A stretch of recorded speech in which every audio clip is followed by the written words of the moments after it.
जय जिनेन्द्र। निज स्वरूप को परामरस, जामे भर्यो अपार। वंदो परमानंदमय, समय सार अविकार। कुंद कुंद मुनि चंद्रवर, अमृत चंद्र मुनि।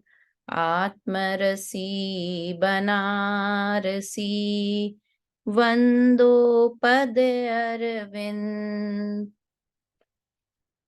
पंडित बनारसी दास जी कृत नाटक समय सार ग्रंथ के सर्व विशुद्ध द्वार अधिकार पर हमारी चर्चा चल रही है और हम इसमें जानने का प्रयत्न कर रहे हैं कि हम कर्म के कर्ता क्यों नहीं हैं। द्रव्य कर्म, भाव कर्म और नो कर्मों के कर्ता हम क्यों नहीं हैं, इस बात को हम समझने की कोशिश कर रहे हैं। हम मानते गलत हैं कि हम कर सकते हैं और हमारी यह मान्यता छूटे, हमारी यह मिथ्या मान्यता छूटे, इसके लिए बहुत सारे लॉजिक यहाँ से बनारसी दास जी हमें दे रहे हैं। तो हमने एक चर्चा की थी कि अगर किसी को किसी का कर्ता बनना है तो उसे उसमें मिला हुआ होना चाहिए। जिसमें व्यापक संबंध होता है उसी में कर्ता कर्म संबंध होता है, यह नियम है। व्यापक संबंध होता है मतलब वो द्रव्य उसमें फैला हुआ होना चाहिए उस पर्याय में। जैसे कि रोटी एक पर्याय है और आटा एक द्रव्य है, तो रोटी में, पूरी रोटी में आटा फैला हुआ है, इसलिए आटा ही उस रोटी का करता है ना। देखो, हम कई बार सब्जी बनाते हैं, भिंडी की सब्जी बनाई हमने, भिंडी की, है ना। तो हमेशा हम ही बनाते हैं, पर किसी दिन अच्छी बनती है, किसी दिन बुरी बनती है। भिंडी बनाने वाले हम ही हैं, किंतु फिर भी ऐसा हो जाता है। फिर कोई पूछेगा कि क्यों ऐसी क्यों बनाई, तो हम क्या बोलेंगे? भिंडी पुरानी थी इसलिए अच्छी नहीं बनी, बासी भिंडी थी इसलिए अच्छी नहीं बनी, ताजा भिंडी थी इसलिए भिंडी अच्छी बनी। भिंडी की सब्जी, तो सब्जी उसकी एक पर्याय है और भिंडी जो कच्ची भिंडी है वो समझो एक द्रव्य है। तो वो द्रव्य ही उस पर्याय का करता है ना, क्योंकि वो ही उस पर्याय में पूरी तरह से फैला हुआ है। इसलिए हर वस्तु में अपना कर्तृत्व हम हटा सकते हैं पर वस्तु से, है ना। जानने रूप पर्याय हमारी होती है। जीव की पर्याय क्या है? जीव, मैं जीव द्रव्य हूं, ज्ञान मेरा गुण है और जानना मेरी पर्याय है ना। जानना पर्याय है, हम जो प्रतिक्षण जान रहे हैं वो हमारी पर्याय है। तो बोलते हैं ना, ज्ञान की प्रतिपल उठे तरंग, झांकता उसमें आत्म राम। झांकता उसमें आत्म राम का क्या अर्थ है? कि वो हर पर्याय ये संदेश दे रही है कि देखो इसके अंदर द्रव्य छुपा है, जहां से ये जानने रूप पर्याय निकल रही है ना। तो पर्याय जहां से निकल रही है उसका मतलब है वैसा द्रव्य अंदर में मौजूद है। जहां से पर्याय पर्याय पर्याय, जैसे समुद्र की लहर लहर लहर निकल रही है, तो पक्की बात है कि कहीं पानी का बहुत बड़ा गहरा सागर है जहां से ये लहर निकल रही है ना। तो इस तरह से जो द्रव्य है वो ही अपनी पर्याय का करता है। तो इसलिए पर द्रव्य तो उस किसी भी पर्याय का कर्ता हो ही नहीं सकता। ये बात यहाँ चल रही है। तो यहाँ 14 नंबर का छंद जो हमारा चलना था उसमें भी वही बात वापस कंटिन्यू की कि व्यापक संबंध कैसे होता है। बोलते हैं एक बार 14 नंबर का दोहा, उसके बाद चर्चा प्रारंभ करते हैं। एक वस्तु जैसी जू है, तासो मिले न आन। जीव अकर्ता कर्म को, यह अनुभव परवान। अनुभव परवान ऐसा लिखा है। एक वस्तु जैसी जू है, जो वस्तु जैसी है, एक वस्तु है वह वैसी ही है। कैसी है? कि जो वस्तु जैसी है वैसी ही है। शक्कर मीठी है, कैसी मीठी है? मीठी है, बस वैसी मीठी है। शक्कर को कैसे एक्सप्लेन करें? नींबू खट्टा है, कैसा खट्टा है? कि जैसा खट्टा है वैसा खट्टा है। तो जो वस्तु जैसी है बस वैसी ही है।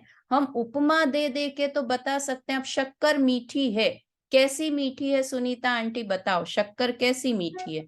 थोड़ा एक्सप्लेन करके बताओ कैसी मीठी है शक्कर। नहीं बता सकते उसका। बेला भाभी आप बता सकते हो, बताओ आप कैसी मीठी है शक्कर।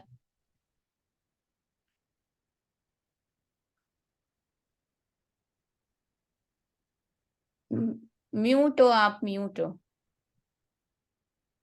नहीं बता सकते हैं ना, हम शक्कर को बता ही नहीं सकते कैसी मीठी है। कि वो गुड़ से थोड़ी अलग मीठी है, गुड़ से अलग मीठी है मतलब किससे उपमा दे? वो गन्ने जैसी है मतलब कैसी है? बता ही नहीं सकते हैं, उसे एक्सप्लेन ही नहीं कर सकते, बस वो मीठी है, उसका स्वभाव। तो जो वस्तु जैसी है वह वैसी ही है। तासो मिले न आन, आन मतलब अन्य, अन्य द्रव्य उससे नहीं मिल सकता। हमें मिलता हुआ लगता है कि दूध और पानी मिल गए हैं, किंतु दूध और पानी वास्तव में मिलते नहीं हैं। देखो जब गाय के थन से दूध आता है ना, तो भी उसमें पानी मिला हुआ रहता है, पानी के साथ ही वो दूध आता है। और फिर कैसे हम दूध को कि उसको गाढ़ा करते हैं, जितना गाढ़ा दूध होता जाता है मतलब पानी उड़ता जाता है और दूध गाढ़ा रह जाता है। तो वो साथ में निकले एक साथ हैं उसी में से, किंतु फिर भी दोनों अलग अलग हैं, है ना। एक वस्तु से अन्य वस्तु नहीं मिलती है, मतलब नहीं मिलती है। यहाँ कौन सा सिद्धांत बताया? कि एक वस्तु में अन्य वस्तु का व्यापक पना नहीं है ना। एक वस्तु दूसरी वस्तु में नहीं मिलती है, मतलब एक वस्तु दूसरी वस्तु में व्याप्त नहीं होती है। तो जीव अकर्ता कर्म को यह अनुभव परवान। इसलिए अपन आगे के छंदों में पढ़ के आए हैं कि जिसमें व्यापक पना होता है उसमें कर्ता कर्म पना होता है। तो यहाँ वही बात नास्ती से कह रहे हैं कि एक वस्तु दूसरी वस्तु में व्याप्त नहीं होती है, इसलिए जीव और कर्म अकर्ता है, जीव कर्म का अकर्ता है, क्योंकि वो उसमें मिलता नहीं है। अगर मिल जाए तो उसका कर्ता हो, किंतु मिलता नहीं है। देखो अपन तो यहाँ मिलने की बात कर रहे हैं। गुरुदेव श्री ने जब इसका दोहे का अर्थ लिखा ना, तो उसमें उन्होंने क्या लिखा? कि मिलती नहीं है, नहीं स्पर्श भी नहीं करती है। एक वस्तु दूसरी वस्तु को स्पर्श भी नहीं करती है। बोलो, दूध और पानी मिले मिले दिख रहे हैं, किंतु दूध ने पानी को स्पर्श नहीं किया, पानी ने दूध को स्पर्श नहीं किया। मान सकते हैं ये बात? हम तो मिलने की बात कर रहे हैं, वो तो कह रहे हैं टच भी नहीं करती है, स्पर्श भी नहीं करती है। क्यों? क्योंकि दोनों के प्रदेश भिन्न भिन्न हैं। इसलिए एक दूसरे, सब अपनी अपनी सत्ता में मगन रहते हैं, सब अपने अपने में। देखो एक वस्तु दूसरी वस्तु की तब करे जब कोई वस्तु फ्री हो, है ना। उन्होंने, गुरुदेव ने ये लॉजिक भी दिया कि सब वस्तु अपने अपने कार्य में इतने बिजी हैं कि उन्हें दूसरे का कार्य करने की फुर्सत ही नहीं है। हर वस्तु में अपनी अपना परिणमन चल रहा है ना। अपनी प्रयोजन भूत क्रिया हर वस्तु कर रही है वस्तुत्व गुण के कारण। तो वो दूसरे का करे, उसको फुर्सत हो तो वो दूसरे का कार्य करे ना। जीव को टाइम ही नहीं है, अपने जानने वाले बिजनेस में वो इतना बिजी है जीव कि उसे दूसरे का कार्य करने की, पुद्गल का कार्य करने की फुर्सत नहीं है ना। पहली बात तो हर द्रव्य अपने अपने में बिजी है, और दूसरी बात कि दूसरे द्रव्य को किसी कोई दूसरा मदद करे ऐसी अपेक्षा भी नहीं है। क्यों? क्योंकि वो अपना कार्य करने में पूर्ण समर्थ है। दोनों बातें समझ आई तंत्रिका दी? दो बात बोली मैंने कि एक तो कोई द्रव्य में फ्री नहीं हूं कि मैं बाजू वाले के घर में जाकर खाना बनाऊं। मैं इतनी बिजी हूँ दिन भर, मेरे घर के कार्य में इतनी बिजी हूँ कि मैं पड़ोसी के यहाँ जाके काम नहीं कर सकती। एक तो ये बात, इसलिए एक द्रव्य दूसरे द्रव्य का करता नहीं है। और दूसरा कि मेरे पड़ोसी इतने सक्षम है खाना बनाने में कि उन्हें जरूरत ही नहीं है कि मैं जाके उनके घर खाना बनाऊं। दोनों बात आरती जी समझ आई? दोनों बातें क्या बात हुई दोनों? कौन बता सकता है दो कौन सी बात हुई? बोले आरती जी आप ही बताएं, दोनों बातें क्या हुई कि एक द्रव्य दूसरे द्रव्य का कर्ता क्यों नहीं है? क्योंकि सब द्रव्य अपने अपने में कार्य करने में सक्षम है, हम्म। और दूसरे से किसी द्रव्य को दूसरे के कार्य की अपेक्षा भी नहीं है नहीं, कि वो करे। सक्षम है, मैं आ गई वो वाली बात। तो एक और दूसरा हाँ। पॉइंट, दो अलग जी- अलग चीजें भाभी, बताइए। जीव जो अपना ही करता नहीं तो दूसरा करता कैसे बन सकता? नहीं, जीव जो करता अपना ही तो करता है, नहीं है। अपना करता तो है, निठल्ला थोड़ी है जीव। जीव भी करता नहीं है। नहीं। अपन ने पहले बात की थी ना कि जीव हाँ हाँ। सर्वथा अकर्ता नहीं है, पर द्रव्य का अकर्ता है पर और द्रव्य अपने का भावों का करता है। करता है। और जीव का भाव के सम्यक दर्शन, सम्यक चारित, सम्यक ज्ञान ज्ञान। ज्ञान बस। ज्ञान ज्ञान। ज्ञान करना ये ज्ञान। जीव का हाँ कार्य है। और वो पुद्गल का हाँ भी करता नहीं है, तभी दूसरे का तो होगा ही नहीं, हो ही नहीं सकता ना वो। हाँ, पर द्रव्य अपने का पुद्गल का ही कर्तव्य। करता नहीं। हाँ, चलिए बेला भाभी आप बताएं कौन से दो पॉइंट बोले? प्रत्येक जीव अपने आप में पूरा बिजी है। हम्म। दूसरा है कि दूसरे जीव को उसकी कोई आवश्यकता नहीं, वो अपना कार्य करने में पूर्ण सक्षम है।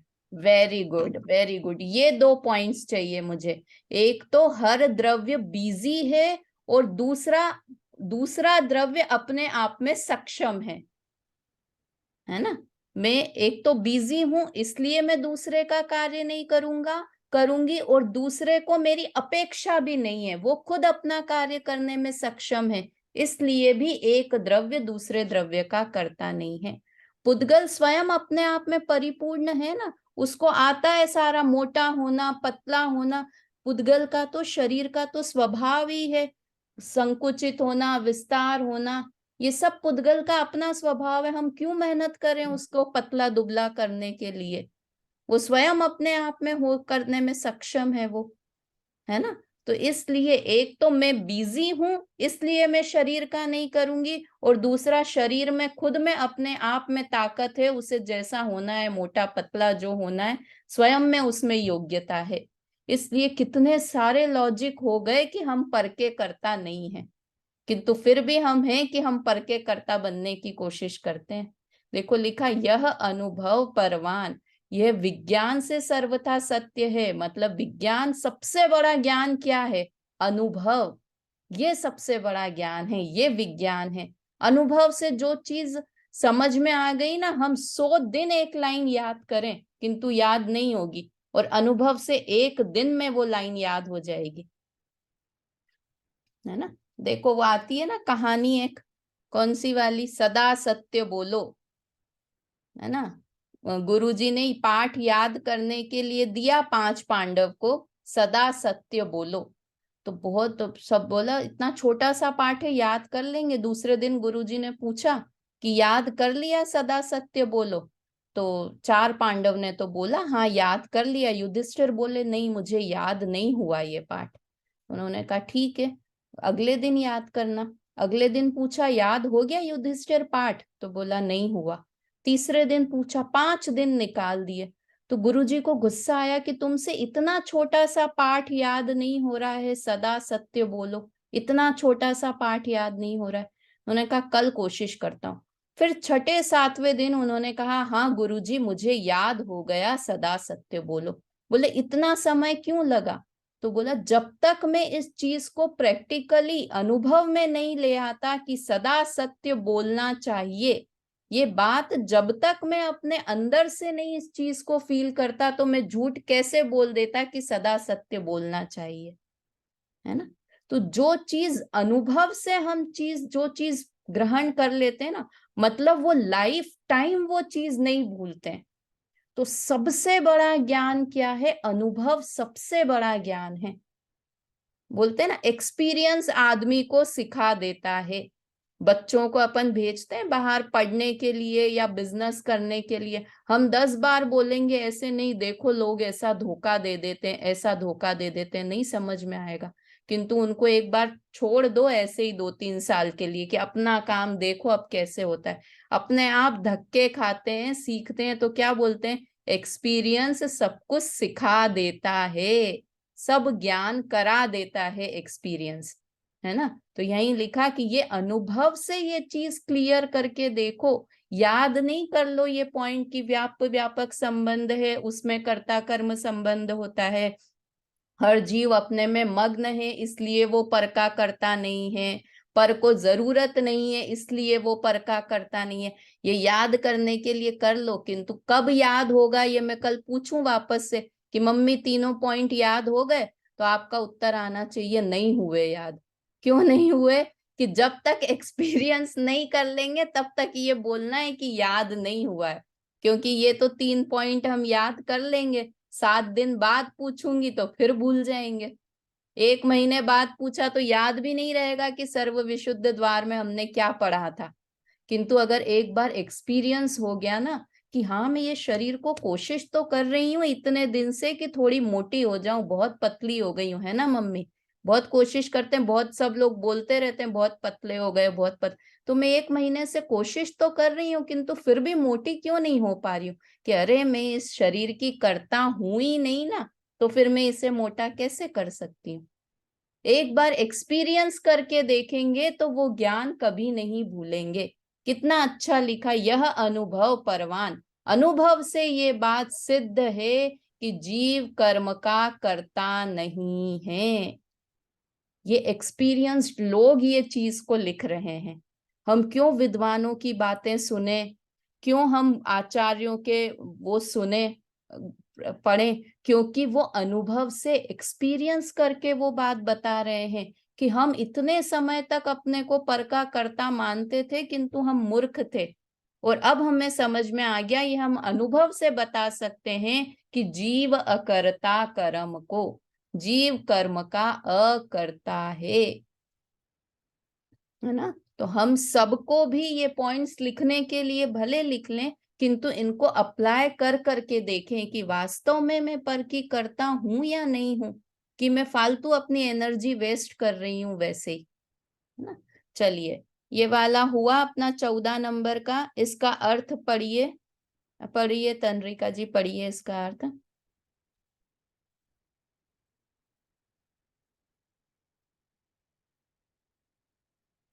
अनम्यूट कर लो अपने आप को। सॉरी भाभी, करा नहीं मैंने। हाँ, जो पदार्थ जैसा है वह वैसा ही है, उसमें अन्य पदार्थ नहीं मिल सकता। इसमें जीव कर्म का अकर्ता है, यह विज्ञान से सरलता सत्य है।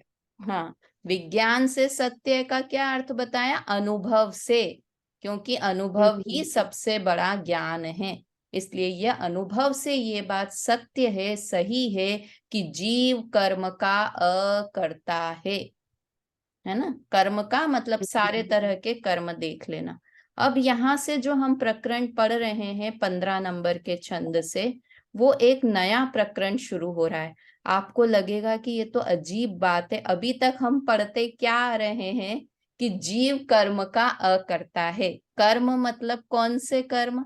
द्रव्य कर्म, भाव कर्म द्रव्य और कर्म, नो भाव कर्म, कर्म, है ना। नो कर्म। ये 3 तरह के कर्म। और अब यहाँ क्या बता रहे हैं? अज्ञानी जीव अशुभ भावों का कर्ता होने से भाव कर्म का करता है। इतना दिन का पढ़ा लिखा सब खत्म। अभी तक क्या पढ़ रहे थे कि जीव कर्म का अकर्ता है, मतलब भाव कर्म का भी अकर्ता है। तीनों कर्म पढ़ रहे थे ना, द्रव्य कर्म, भाव कर्म, नो कर्म। और यहाँ क्या देखो, इसका हेडिंग पढ़ो, अज्ञानी जीव, या अशुभ भावों को छोड़ दो, अज्ञानी जीव भाव कर्म का करता है। क्या हो गया सुनीता आंटी? ये तो एकदम उल्टी बात हो गई। ऊपर की लाइन में लिखा है जीव कर्म का अकर्ता है, और नीचे की लाइन में लिख दिया अज्ञानी जीव भाव कर्म का करता है। हो गई सारी भाभी की पढ़ाई वेस्ट। तो यही मानता भाभी है ना, करता हूँ। हाँ नहीं नहीं, क्योंकि अज्ञानी जीव अपने आप को कर्ता मानता है ना, हाँ इसका हाँ। वजह ये है कि वो अपने आप को कर्ता मानता है, इसलिए इसके लिए लाइन लिखी गई है तो कि भाव अज्ञानी कर्म जीव का मैं तो अशुभ शरीर का भाव का कर्ता कर्ता। भी अपने को मानती हूँ, तो फिर मैं तो द्रव्य, यहाँ पे ऐसा भी हो जाएगा अज्ञानी जीव द्रव्य कर्म का करता है, अज्ञानी जीव नो कर्म का करता है, हाँ, अज्ञानी जीव भाव कर्म का करता है। तो दोनों के लिए क्योंकि वो तो मान नहीं ही रहा है ना लिखा, कि मैं कर रहा हूँ। द्रव्य वो कर्म नहीं और कर, वो नो मान कर्म ही रहा है कि नहीं मैं है। करता हूँ।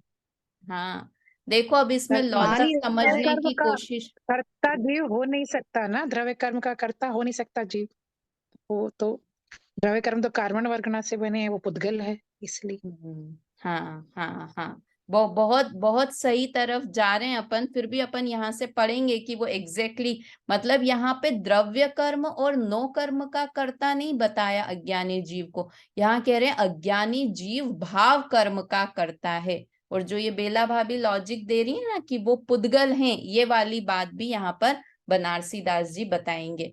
देखो एक बात कि यहाँ से ये ऊपर वाली और नीचे वाली लाइन पढ़ के ही कई लोग कहते हैं कि जैन धर्म गुड़कना लोटा है, कभी इधर गुड़क जाता है कभी उधर गुड़क जाता है। किंतु मैं भी बोल चुकी भाभी, है मैं भी बोल चुकी हूँ। अच्छा, तो ये कब तक बोल सकते हैं कि जब तक शादवाद हाँ। को नहीं जाने नहीं जाना तब तक एकदम। हम ये बात बोल सकते हैं कि ऊपर की लाइन में लिखा जीव कर्म का अकर्ता है और नीचे की लाइन में लिख दिया अज्ञानी जीव भाव कर्म का करता है। इसका मतलब ये शादवाद की शैली है। देखो गुरुदेव कैसा बोलते थे, शादवाद का एक उत्कृष्ट उदाहरण है। गुरुदेव बोलते थे एक द्रव्य दूसरे द्रव्य को समझा नहीं सकता, मैं आपको प्रवचन समझा नहीं सकता। ये बात समझ में आई? समझानू काई, ऐसा बोलते थे। मतलब समझ में आई तो पूछ रहे हैं कि मैंने तुम्हें समझाया, वो समझ में आया ना। और उसके पहले एक लाइन बोल रहे हैं कि एक मैं तुम्हें समझा नहीं सकता हूं। एक द्रव्य दूसरे द्रव्य को समझा नहीं सकता, समझाणु काई, ये समझ में आया? बोलो, इसको कहते हैं शादवाद। है ना, मैं समझा तो हाँ, नहीं सकता हूँ किंतु फिर भी तुम्हें समझ में आया कि नहीं आया कि मैं तुम्हें समझा सकता हूँ या नहीं समझा सकता हूँ, ये बात तुम्हारी समझ में आई कि नहीं आई? है ना, इसको कहते हैं एकदम। शादवाद कि किस अपेक्षा से वो बात कर रहे हैं।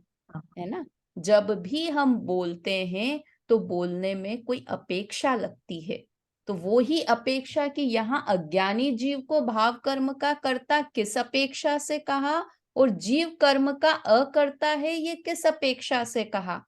दोनों की अपेक्षाओं को समझेंगे तो हम कभी भी भ्रष्ट नहीं होंगे। और अगर बिना अपेक्षा समझे कोई चीज बोलेंगे समझेंगे तो भ्रष्ट हो जाएंगे। बोलने में तो जरूर अपेक्षा लगेगी ही लगेगी, किंतु समझने में हमें समझना होगा कि ये किस अपेक्षा से कहा जा रहा है ना। देखिए इसको पढ़ते हैं अपन। अज्ञानी जीव, यहां से पूरा अभी 8-10 छंद जो आएंगे वो इसी बात को सिद्ध करने के लिए आएंगे। अभी तक 14 तक के छंद लिखे वो इस बात को सिद्ध करने के लिए लिखे कि जीव कर्म का अकर्ता है। अब एकदम पिक्चर बदल गई है, अब क्या चीज को सिद्ध करने में लग रहे हैं कि अज्ञानी जीव भाव कर्म का करता है। ठीक है, चलिए 15 नंबर का छंद एक साथ बोलते हैं, चौपाई है। जो दुर्मति विकल अज्ञानी, जिन्हीं सुरीति पर रीति न जानी, माया मगन भरम के भरता, तेजीय भाव कर्म के करता। कौन है भाव कर्म के करता?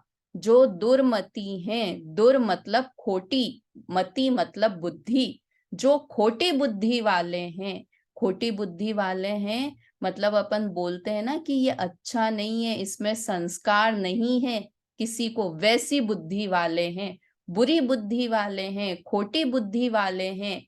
विकल हैं मतलब व्याकुल रहने वाले हैं। और कौन है? अज्ञानी हैं। जिन्हीं सुरीति पर रीति न जानी, जो अपनी और पर की परिणति को नहीं जानते हैं। मेरा क्या स्वभाव है और पर का क्या स्वभाव है, जो ऐसा नहीं जानते हैं। और कैसे हैं? माया मगन भरम के भरता, माया में मग्न रहते हैं और भ्रम का सेवन करते हैं, भ्रम से भरे हुए हैं। भ्रम से भरे हुए मतलब कंफ्यूज्ड हैं वो। क्या कंफ्यूज्ड हैं? कि मैं पर का करता हूं या नहीं करता हूं। मैं पर का करता नहीं हूं, मैं पर का करता हूं या नहीं हूं, पर मेरा करता है या नहीं है, या हम दोनों मिलके एक दूसरे के करता है या नहीं है। 3 बातें आ गई। मैं पर का करता हूं या नहीं, पर मेरा करता है या नहीं, और हम दोनों मिलके एक दूसरे के करता है या नहीं है। दोनों मिलके काम कर लेते हैं। ये पेन उठाने का काम है तो ये पुद्गल ने भी किया और मैंने भी किया। देखो आत्मा के प्रदेश भी हिले ना, ऐसा पेन इधर से इधर गया तो पुद्गल के प्रदेश तो हिले, आत्मा के प्रदेश भी हिले ना। इसलिए आत्मा और शरीर दोनों मिलके ये पेन उठा के यहां से यहां रख देते हैं। समझ में आया? दोनों की मिली जुली सरकार चल रही है, ऐसा मानते हैं। तो बहुत सारी वाकई ये मैं भी ये कई दिनों तक ये चीज सोचती थी कि देखो ये पेन इधर से इधर गया तो पुद्गल के प्रदेश इधर से इधर गए, और उसी समय आत्मा के प्रदेशों में भी परिस्पंदन हुआ ना, तो आत्मा के प्रदेश भी इधर से इधर गए, तो दोनों ने मिलजुल के पेन उठाया, ऐसा बोल दो। खाली ऐसा मत बोलो कि पुद्गल ने पेन उठा के इधर से उधर किया, दोनों ने मिलजुल के काम किया, है ना। मतलब वो ऐसे भ्रमित रहते हैं। वो जीव कैसे हैं? तेजीय भाव कर्म के कर्ता, वो जीव भाव कर्म के करने वाले हैं। ये तो इन्होंने अभी यहाँ पर लॉजिक बताया, अब नीचे लॉजिक बताएंगे। ये तो इन्होंने एक सिद्धांत बता दिया कि जो लोग ऐसे हैं वो लोग भाव कर्म के कर्ता हैं।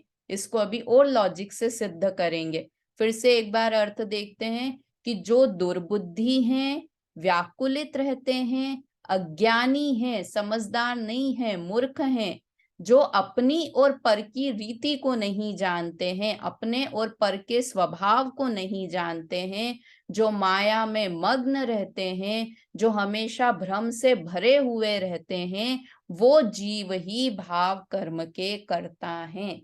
इसमें से हम क्या क्या हैं? कि सारे हैं। जिसमें एक चीज लागू होगी ना उसमें सारी गालियां, सारी ये सब गालियां हैं, उच्च क्वालिटी की गालियां हैं ये, कि तुम दुर्बुद्धि हो, तुम विकल हो, तुम अज्ञानी हो, तुम्हें भ्रमित रहते हो, क्या कंफ्यूज रहते हो पूरे टाइम, ये सब गालियां हैं हमारे लिए, है ना। तो ये सब माया में मग्न रहते हैं। देखो ये कितनी अच्छी लाइन है, पर को और निज को दोनों की परिणति को नहीं जानते हैं।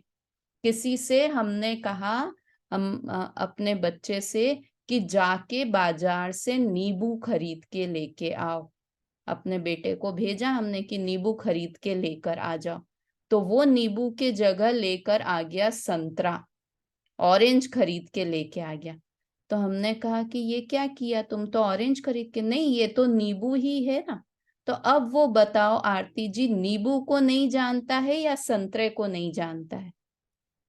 उसको नींबू, हमने नींबू मंगाया था और वो संतरा लेकर आ गया।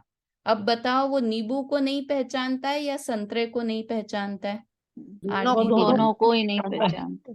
दोनों को नहीं पहचान- पहचानता है। अगर संतरे को पहचानता तो नींबू की जगह संतरा लेकर नहीं आता, और अगर नींबू को पहचानता तो नींबू ही लेकर आता।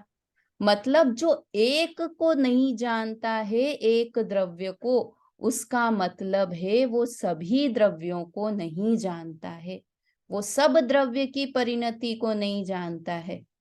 समझ में आ रही है ना बात ज्योति जी? कि वो जिन्हीं सुरीति पर रीति न जानी, वो खुद की परिणति को भी नहीं जानता है और पर की परिणति को नहीं जानता है। इसलिए देखो बार बार कहते हैं ना, सम्यक दर्शन करने के लिए आत्मा का श्रद्धान करना चाहिए। तो कभी ऐसा भी कह सकते हैं कि पर का श्रद्धान कर लेना चाहिए। अपन बोलते हैं ना स्वपर का श्रद्धान, दोनों का, कि हम पर को जान लेंगे कि इसमें स्पर्श रस गंध वर्ण है, तो हम अपने आप समझ जाएंगे कि हम में क्या क्या गुण है। ऐसा एक को जानेंगे तो सबको जानेंगे, किंतु स्वयं को जानना ज्यादा आसान है बजाय पर को जानने के, है ना। इसलिए बार बार ये उपदेश दिया जाता है कि स्वयं को जानो। इसलिए निश्चय सम्यक दर्शन का जब स्वरूप बताते हैं ना, पर द्रव्यनते भिन्न आप में रुचि सम्यक्त्व भला है। सम्यक दर्शन की परिभाषा है ना ये, कि पर अपनी रुचि करना, अपने को जानना, अपने में अपनापन करना, क्योंकि अपने को समझना बहुत सरल है, पर को समझने जाओगे तो पर का तो इतना बड़ा जंजाल है। और एक अपने को समझ लिया कि मैं आत्मा हूं, ऐसा अपने को समझ लिया तो अपने आप बाकी सब पर को हमने जान लिया। सम्यक दर्शन होता है तो साथ में सम्यक ज्ञान होता है, सम्यक दर्शन सम्यक ज्ञान, तो उसमें एक आत्मा को अपना जाना और माना, इसका मतलब है उसने तीनों लोकों के जीव और पुद्गल को जान लिया। कैसे जान लिया? कि बस मैं हूं और बाकी सब पर हैं, है ना। तो इसलिए ऐसा कहा, उसने निज को भी जान लिया और पर को भी जान लिया। अगर वो नींबू को जानेगा तो तुम 50 चीजें उसे दिखा दो, कोई सब्जी वाला कंफ्यूज करे, देखो ये नया नींबू आया, ये टमाटर है, ये भी नींबू जैसा ही है, ये संतरा है, ये ऑरेंज है, वो कंफ्यूज नहीं होगा। क्यों? क्योंकि उसे पता है ये नींबू ही है। इसलिए बाकी सबको त्याग करता जाएगा, नहीं ये भी नहीं चाहिए, ये भी नहीं चाहिए, ये भी नहीं चाहिए, ये भी नहीं चाहिए, है ना। ऐसे ही जो आत्मा को जान लेगा वो सब को छोड़ता जाएगा, नहीं ये मोबाइल भी मेरा नहीं, परिवार भी मेरा नहीं, ज्वेलरी भी मेरी नहीं, साड़ी भी मेरा नहीं। क्यों? क्योंकि इसमें मेरे लक्षण मैच नहीं होते हैं। इसलिए कितना सरल मार्ग है, कितना सरल मार्ग है, और हमने कितना कठिन बना रखा है ना। तो यहाँ पर ये लिखा, चलिए इसका अर्थ ज्योति जी पढ़िए, इसका अर्थ 15 नंबर का। जो दुर्बुद्धि से व्याकुल और अज्ञानी है, वे निज परिणति और पर परिणति को नहीं जानते, माया में मग्न हैं और भ्रम में भूले हैं। इससे वे भाव के करता है, भाव कर्म के करता है, कर्म है ना, इसलिए इससे वे वो भाव भाव कर्म कर्म के करता है। करता है। भाव कर्म मतलब क्या समझना है हमको? मोह राग द्वेष, शुभ अशुभ के परिणाम, पुण्य पाप के परिणाम, जितने भी बुरे परिणाम, वो सारे ज्ञान के अलावा जितने भी परिणाम, वो सब समझ लेना कि उनके करता है। जो अज्ञानी है, जो मूर्ख हैं, वो उन सब के करता है ना। चलिए और आगे पढ़ते हैं, और आगे बता रहे हैं कि कौन करता है। दोहा है 16 और 17 नंबर का, छंद एक साथ बोलते हैं। जे मिथ्यामति तिमिर सो, लखे न जीव अजीव, तेई भावित कर्म के, करता होई सदीव। जे अशुद्ध परिणति धरे, करे अहम परवान, ते अशुद्ध परिणाम के, करता होई अजान। क्या लिखा? जे मिथ्या मति तिमिर सो, लखे न जीव अजीब। जो मिथ्या बुद्धि, उल्टी बुद्धि, मिथ्या दर्शन, मिथ्या मति के तिमिर से, वो कैसा है? अंधकार जैसा है। मिथ्या मति कैसी है? अंधकार के जैसी है। अंधकार में क्या होता है? हमें कुछ दिखाई नहीं देता है, क्या अपना है, क्या पराया है, क्या पैन है, क्या है।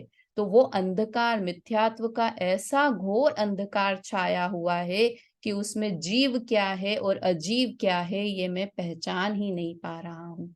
क्या मेरा है, क्या पराया है। मेरी बुद्धि पे, मेरी आंखों पर मिथ्यात्व की पट्टी बंधी हुई है। इतना अंधकार है कि मैं कुछ समझ ही नहीं पा रहा हूँ। तेई भावित कर्म के, करता होई सदीव। ऐसे जीव जिन्होंने मिथ्यात्व की पट्टी अपने ऊपर बांध रखी है, वो ही भाव कर्म के करता होते हैं। तेई भावित कर्म के, करता होई सदीव। हमेशा वो जीव भाव कर्म के करता है। जे अशुद्ध परिणति धरे, करे अहम परवान। जो अशुद्ध परिणामों को धरने वाले हैं। अशुद्ध परिणाम कौन कौन से होते हैं? देखो 3 तरह के परिणाम, शुभ, अशुभ और शुद्ध, है ना। इस तरह से भी होते हैं, और 2 भेद करने हैं, अशुद्ध और शुद्ध का भेद करना है। तो शुभ और अशुभ दोनों परिणाम किस में जाएंगे? अशुद्ध परिणामों में। और एक शुद्ध परिणाम है, वो सिर्फ शुद्ध परिणाम में जाएगा। समझ में आया? 3 भेद करने हो तो शुभ, अशुभ और शुद्ध, ऐसे 3 भेद किए। और जब शुद्ध और अशुद्ध का भेद करते हैं तो शुभ और अशुभ के परिणाम ये दोनों अशुद्ध परिणामों में चले जाते हैं, और एक शुद्ध परिणाम आत्मा को जानने रूप, मानने रूप जो भाव है वो एक शुद्ध परिणाम में। तो यहाँ लिखा जो अशुद्ध परिणति को धरते हैं, मतलब शुभ और अशुभ परिणाम करते हैं, करे अहम परवान। देखो करने की बात नहीं है, ये दूसरी लाइन में समझ में आता है, उसमें अहम करते हैं कि ये परिणामों को करने वाला मैं हूं, ऐसा अहम करते हैं। ये अहम शब्द बहुत इंपॉर्टेंट है। अगर सिर्फ करने की बात कहेंगे ना, शुभ और अशुभ परिणाम, तो ये परिणाम तो 10वें गुण स्थान तक होते रहते हैं। शुभ और अशुभ परिणाम तो है ना, शुभ अशुभ परिणाम तो 10वें गुण स्थान तक होते रहेंगे। जहां सूक्ष्म लोभ का परिणाम है वो तो 10वें गुण स्थान तक वो परिणाम होते रहेंगे। तो यहाँ अशुद्ध परिणाम करने की बात नहीं है, करे अहम परवान, कि ये परिणाम मैं करने वाला हूं। ऐसी अहम बुद्धि जो रखते हैं ते अशुद्ध परिणाम के कर्ता होई अजान, वो ही जीव अशुद्ध परिणाम के कर्ता हैं। तो अभी 4 लाइन में एक जो सिद्धांत बताने की कोशिश कर रहे हैं, वो क्या बताने की कोशिश कर रहे हैं कि जो अशुद्ध परिणामों में अहम बुद्धि रखते हैं वो जीव अशुद्ध परिणाम करते हैं। ठीक है, अशुद्ध परिणाम करने में इतनी दोष नहीं है, किंतु अशुद्ध परिणामों में अहम बुद्धि रखने का जो भाव है वो दोष है। देखो यहाँ बहुत अच्छा एक सेंटेंस दिया हुआ है समयसार अनुशीलन में, वो मैं पढ़ के बताती हूँ। जो लोग ऐसा मानते हैं कि हम पर द्रव्य के कर्ता हैं, पर वे पर के कर्ता तो होते नहीं हैं, किंतु पर को करने के भाव रूप अपने भाव के, अपने अज्ञान भाव के, अपने राग भाव के कर्ता अवश्य होते हैं, है ना। तो ये राग भाव में जो अहम बुद्धि रखते हैं, तो अगर वो राग भाव में अहम बुद्धि रखते हैं तो वो इसका मतलब है वो द्रव्य कर्म के और नौ कर्म के भी कर्ता हो गए। क्या बताना चाह रही हूं कि जो भाव कर्म के कर्ता स्वयं को मानते हैं, भाव कर्म में अहम बुद्धि रखते हैं, मतलब चारों, यहाँ अहम बुद्धि लिखी ना, चारों अहम बुद्धि, एकत्व बुद्धि, ममत्व, कर्तृत्व और भोक्तृत्व बुद्धि रखते हैं, वे वास्तव में भाव कर्म के कर्ता नहीं रहे, वो इनडायरेक्टली द्रव्य कर्म और नौ कर्म के भी कर्ता हो गए। अभी ज्यादा समझ तो नहीं आ रही होगी, मेरे को समझ में आ रहा है कि ज्यादा समझ नहीं आ रहा होगा, किंतु अभी इसमें और 5-6 छंद और देंगे। पूरे प्रश्न उत्तर है कि शिष्य प्रश्न करेगा गुरु से और गुरु उसका समाधान करेंगे, है ना। अभी इसका अर्थ पढ़ते हैं, अपना समय होने वाला है। अर्थ पढ़िए इसका, मम्मी पढ़ो इसका 16 और 17 नंबर के छंद का अर्थ पढ़ो। जो मिथ्या ज्ञान के अंधकार से जीव अजीव को नहीं जानते, वे ही सदा भाव कर्म के कर्ता हैं। जो विभाव परिणति के कारण पर पदार्थों में अहम बुद्धि करते हैं, वे अज्ञानी अशुद्ध भावों के कर्ता होने से भाव कर्मों के कर्ता हैं। हाँ देखो, ये अशुद्ध भावों का कर्ता होना या भाव कर्म के कर्ता होना, दोनों एक ही बात है। इन्होंने और क्लियर लिखा, अशुद्ध भाव ही कौन से हुए, भाव कर्म को ही अशुद्ध भाव बोलते हैं। तो जो अशुद्ध भावों के कर्ता हैं वो ही भाव कर्म के कर्ता हैं। और यहाँ लिखा जो विभाव परिणति के कारण पर पदार्थों में अहम बुद्धि करते हैं, वास्तव में ये अहम बुद्धि ही दुख का कारण है। तो अब इसका कल हम, और ये 18-19 नंबर के छंद हैं, 18-19-20 नंबर का, इसमें प्रश्न किया शिष्य ने कि इस भाव कर्म को करता कौन है। फिर बहुत इंटरेस्टिंग प्रकरण है, बड़ा मजा आएगा इसमें, इसको पढ़ेंगे हम कल। 18-19-20 21-22-23 3-4-5 छंद हैं, शिष्य प्रश्न करेंगे और गुरु उसका समाधान करेंगे। ऐसा लगेगा जैसे हमारे ही प्रश्न चल रहे हों। तो कल की क्लास किसी भी